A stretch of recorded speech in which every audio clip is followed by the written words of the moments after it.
Saya Dr. Hendro Adi Kuncoro, spesialis jantung yang mendalami bidang intervensi koroner.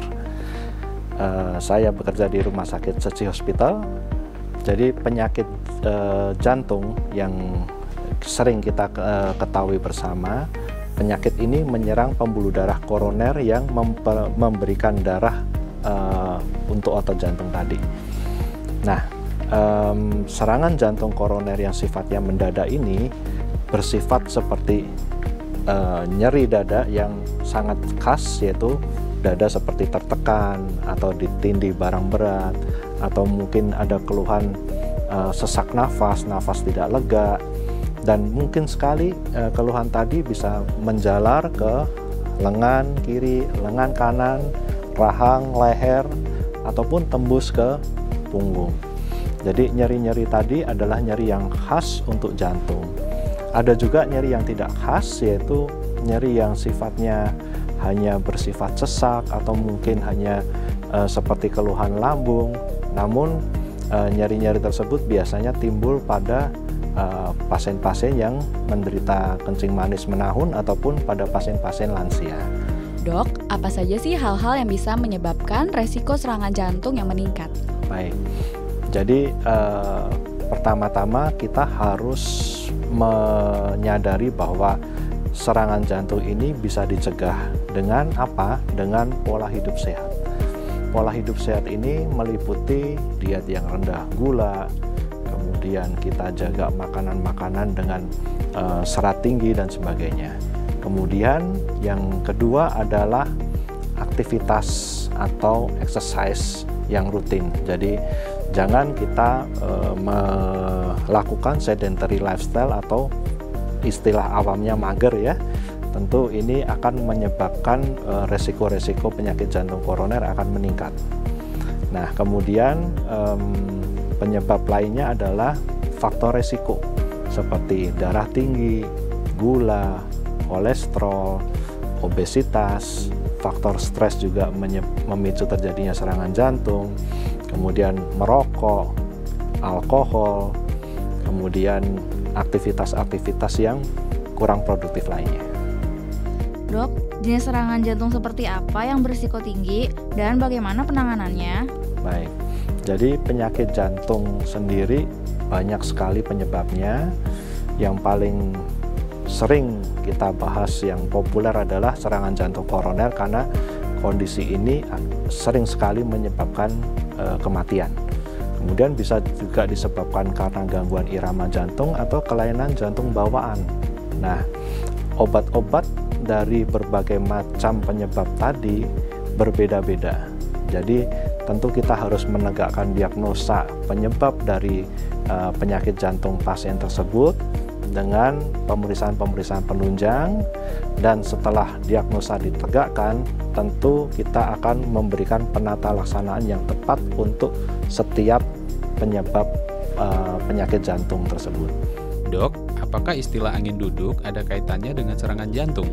Baik, jadi orang sering mengatakan itu terkena angin duduk, yang tentu istilah kedokterannya adalah suatu angina pectoris. Jadi angina pectoris ini adalah suatu kondisi di mana dinding pembuluh darah koroner tiba-tiba tersumbat, atau mungkin tersumbatnya tidak total, hanya parsial saja, tapi sumbatan tersebut cukup menyebabkan aliran darah ke otot jantung tadi berkurang.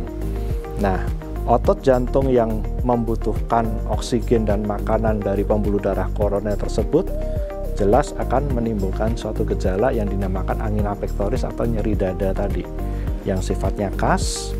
Nah, itu yang mungkin orang awam kadang-kadang menduga ini suatu angin duduk, mungkin dikira masuk angin biasa, atau mungkin dikira GERD atau gangguan lambung, yang ternyata adalah serangan jantung.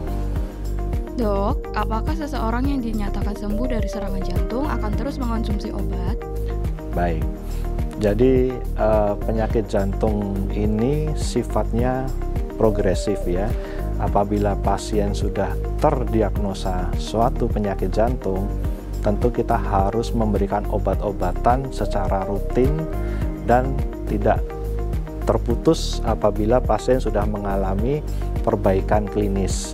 Jadi sudah tidak ada keluhan, tidak ada gejala-gejala yang memperburuk kualitas hidup pasien. Tentu obat-obat ini harus tetap dilanjutkan ya. Namun tidak perlu khawatir karena dokter juga akan memilah-milah obat yang perlu, sehingga mungkin di awal kita membutuhkan obat dalam jumlah yang banyak dan dosis yang tinggi. Tentu kita akan menyesuaikan dengan perbaikan klinis maupun keluhan-keluhan tadi. Tentu kita akan mengurangi jumlah obatnya, dosis obatnya, tetapi pasti obat ini tidak akan dihentikan untuk jangka panjang. Dok, apakah kelelahan menjadi faktor risiko utama terserang penyakit jantung? Jadi kelelahan itu adalah suatu pemicu yang menyebabkan terjadinya serangan jantung, salah satu pemicu. Tetapi dasarnya adalah pasien tersebut sudah memiliki masalah di pembuluh darah koronernya tadi. Jadi pembuluh darah koronernya sudah ada plak atau bisul ya, kalau orang awam, yang waktu terjadi kelelahan, jantung memompa darah lebih cepat, aliran darahnya lebih deras, plak tersebut ada kemungkinan terjadi robekan yang menyebabkan bekuan darah di pembuluh darah tersebut. Awalnya bekuan tadi itu sifatnya baik untuk menambal plak yang robek tadi, tetapi sering sekali bekuan darah tadi justru menutup aliran darah tersebut total ataupun subtotal yang menyebabkan serangan jantung. Jadi pada pasien yang dasarnya pembuluh darah koronernya baik, tidak ada plak, kerja berat ataupun kelelahan, pasti tidak akan menyebabkan serangan jantung. Demikian sebaliknya. Jadi itulah pentingnya kita melakukan screening apakah ada plak di pembuluh darah kita atau tidak. Dok, bagaimana tips menjaga agar jantung tetap sehat? Baik, jadi menjaga kesehatan jantung ini sebenarnya banyak sekali tips dan triknya ya. Apabila kita tidak menyempatkan diri untuk exercise di luar, ya tentu exercise bisa dikerjakan baik di kantor ataupun di rumah kita sendiri ya, dengan melakukan suatu kondisi olahraga yang baik yang aerobik ataupun yoga ataupun hal-hal yang bersifat memicu aktivitas yang dapat memperbaiki profil dari jantung kita.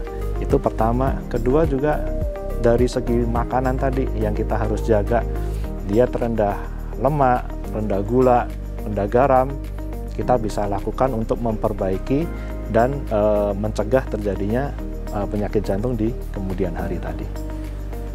Untuk kamu yang mau tahu informasi lengkap seputar kesehatan, psikologi atau keuangan, yuk saksikan langsung talk show inspiratif kami yakni Bincang Sehati dari Senin hingga Jumat live jam 10 pagi hanya di DAI TV.